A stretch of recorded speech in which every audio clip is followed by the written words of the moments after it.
population control is like one of the biggest goals the globalists have, is this population control and having a certain amount of people in like 2035, I think, so they have these goals they've set. And, we really just kicked the globalists in the ass with this election. That's what we just did.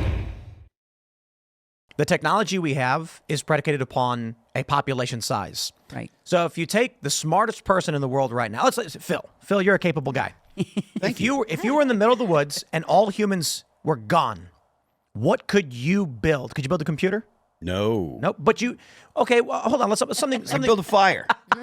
But you're a smart guy. You understand. Okay, you understand some basic mechanics. You've seen. You know how a car works, right? Mm-hmm. Internal combustion engine. You have a general idea. Would you ever in your life by yourself build an internal combustion engine? Absolutely not. Yeah. I could not even make a pencil myself. Here's the crazy thing, though. Your average person understanding the basic mechanics of a calculator, it's actually really simple, or like a rudimentary mechanical calculator, or an internal combustion engine. You've got cylinders, light combustion pushes it, and then it spins, right? Or a steam engine. The issue is, first you got to get someone who's going to be able to get the iron, or get the components for the iron to be smelted to get the iron. Yeah. And so even if you know how to do it, you need, I don't know what, 20 people, each with one job, so that we can get it done in a reasonable amount of time. Otherwise, it'll take you 3 or 4 years to collect enough iron. Yeah. Then you've got to melt the iron down. Then you've got to figure out, even if you understand the basic components. So when Elon Musk is saying we need more people, what he's saying is to build a starship, you probably need 1 million people, each specialized to do one thing that adds to the greater organization of that device. What this means, if population collapses, people are going to be like, remember when we had TVs? Yeah. Yeah. They're going to say, well, we don't know. Look. Yeah. There was a guy who made he had a great TED Talk where he tried to build a toaster from scratch. Yep. He says, well, first of all, plastic was impossible. Right. He says, I could get the metal. I made the wire. Then, I made the mechanical components, but I couldn't get plastic. It's not possible. Right. So for the sake of finishing the project, he mined plastic. Yeah. He went to a junkyard, took a bunch of plastic waste, milled it down into its components, and then smelted it. But that's not reality. Right. Wow. An individual can't make plastic. Right. So we need all of these people to be specialized if we want technology to advance. Yeah. Yeah, of course. Otherwise, we go to the dark ages. Well, you have a good point. I mean, Elon. The other thing about Elon is he loves his children. He's got a lot of children, and he knows how important it is to have to protect children, and that's really, So back in the Industrial Revolution, during the industrial, I studied this because I have an environmental science degree, and so I had this. Industrial Revolution, that's when they began this population control. That's when they began, and the massive food, because they got these alarmists started saying, oh my God, we have so many people, we got to be able to feed them. We're not going to be able to, and then they were slashing and burning our resources, and they were mistreating, resources in this country, and because it was so abundant. But, population control is like one of the biggest goals the globalists have, is this population control and having a certain amount of people in like 2035, I think, so they have these goals they've set. And, we really just kicked the globalists in the ass with this election. That's what we just did. So, well, so now Trump has to get in. Yeah.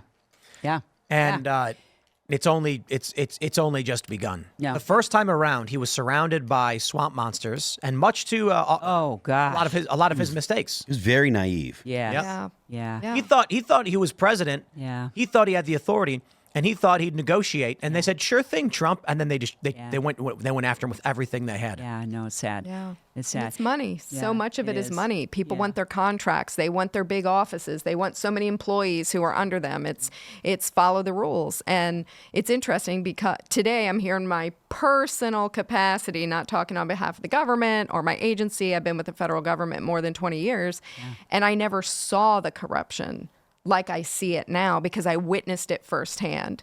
And I witnessed the way that they will weaponize against you. They will do, they'll pull the Matt Gaetz stuff or the stuff with Michael Flynn, Crossfire Hurricane, Crossfire Razor. All they have investigation. Put you under investigation, which is what they did to me. And they do that, Garrett O'Boyle, as I mentioned. they will crush you, but it's not just to send you the signal that they're in control. It's also to scare everybody else to get in line and not to say anything when they see corruption. Right. And so when they walked me off the site, remember, for reporting that MS-13 is sponsoring kids. Aaron Stevenson, the whistleblower before me, DHS, he was like 2 years from retirement. This is a combat vet. Oh, He's, I know. Served. sad. He's a Marine, Yeah. 3 tours Afghanistan, right. 3 tours Iraq, and was fired Yeah. for blowing the whistle on child sex trafficking. What's going on? But they do that so that nobody else will come forward. That's right. When they perp walk you, like they did me, midday, take your badge, it scares everybody around you. They want compliant people who will do what they say so that the money keeps going, the contracts keep going. I mean, this program alone is $7 billion annually.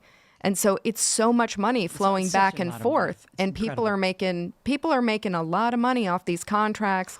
And that's what we need to get under control. People need to think about the nation. They need to think about They do. they just do. They need to think about what's right. And I think that's what terrifies them, as you mentioned, about the president-elect and some of the interesting people that he is nominating for secretary positions. It's frightening to them. Yeah. They can't control Fun it. for us. That's that's another thing. The American people need to understand how much is their taxpayers' money. Exactly. This is all their money going to all this stuff. And it's been going on for decades. And, I mean, it's hard on them. I go back to the middle class, I mean, I'm middle class. We grew up with nothing, 9 kids and nothing. We were poor. My parents just said, I want you to get your education. So I just think that, we really need to get back to, I always talk about the high road, leaders. Like, so Trump, one of his things that I liked about him, was the fact that he was a businessman. Because I'm sick of lawyers running this country. Yeah. They don't know. And I worked for a CPA. My background's finance, compliance, and auditing. Okay, that's where I find the money. I can find the money. Let me tell you, I got the gift to finding. I'll find some money. I'll find a problem. So one of the things that he did was he runs a business. This country needs to be, run like, go in, evaluate it, and gut it, and find the waste, and nobody's done that. These lawyers don't even know how to balance their own checkbooks. I mean, many times lawyers were going into their escrow accounts, writing their utility bills and getting caught. Like, they don't know anything about money and how to, budgets. They know nothing about it. It's been run by, I said this years ago, because my family was Democrat back in the day when it was, Kennedy kind of, pro-life and conservative Democrats, hardworking Americans, that kind of thing. I used to say, no, it's conservative and left now. These guys don't know how to balance budgets. They don't know anything about money. It's crazy. It's crazy. And they can't tell the truth to save their lives. And they're using people's money. I mean, we're all paying taxes. We have just gone through hell economy, you guys, right? I mean, I'm looking at people. How do families even, afford a gallon of milk? Butter is $7. I mean, it's incredible. Like, that's Venezuela. It's crazy. And that's why people are going back to growing their own food, and God bless them. We got the chickens. There you go. Yes. Love chickens. But I've been talking about this for a couple weeks now.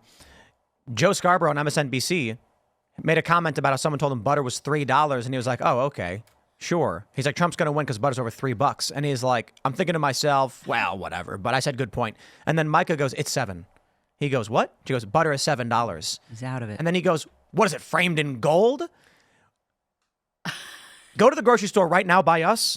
It's $7 for butter. I know. And I didn't know butter was that much. I did not realize it was $7. Now I know the price of cream because I put cream in I do the keto. Yeah. But I don't buy butter. I use olive oil. I know olive oil is real expensive. Yeah, Yes. it is. But Allison went to the grocery store. She was picking up butter, Yeah. and then I saw it on the counter, and I was like, "Was it $7?" Just like, it was $7. Yeah. Isn't Was it framed in gold? No, it's just regular butter. It also did a very bad thing with this economy. Was there's many people that took advantage and they gouge. and they're gouging. They're price gouging because you go into a restaurant and you can see, like I just noticed, okay, all of a sudden alcohol was not expensive, but the meat was expensive. Now I'm seeing like the meat's going down. I don't think that's a little- gouging. Well, there are people down. I see gouging. We had a barbecue food truck, Yeah. and he stopped selling brisket. Yeah. And he said the problem was he would, in order to break even, he'd have to sell the brisket sandwich for $20. Yeah. No one's going to buy brisket for $20, so No. he just discontinued it. Yeah, well, that's right. But there are gougers, believe me. There are people that are taking advantage of American people, believe me, because I see it down in Florida all the time, especially contractors and people Well, that that's are, some like contractors. pricing on pieces, on wood and pieces. I see gouging going on all the time. It's crazy. It's crazy. I mean, but that's what it does. It opened up doors for kind of corruption to come in. Like that's the kind of thing that happens when people don't get involved in their communities, and they need to understand that they need to keep track. Americans need to now keep an eye on everything that's going on. If they don't like it, stand up against it. Thanks for watching this clip from the Culture War podcast. We're live every Friday, 10 a.m. to noon, so subscribe and come hang out.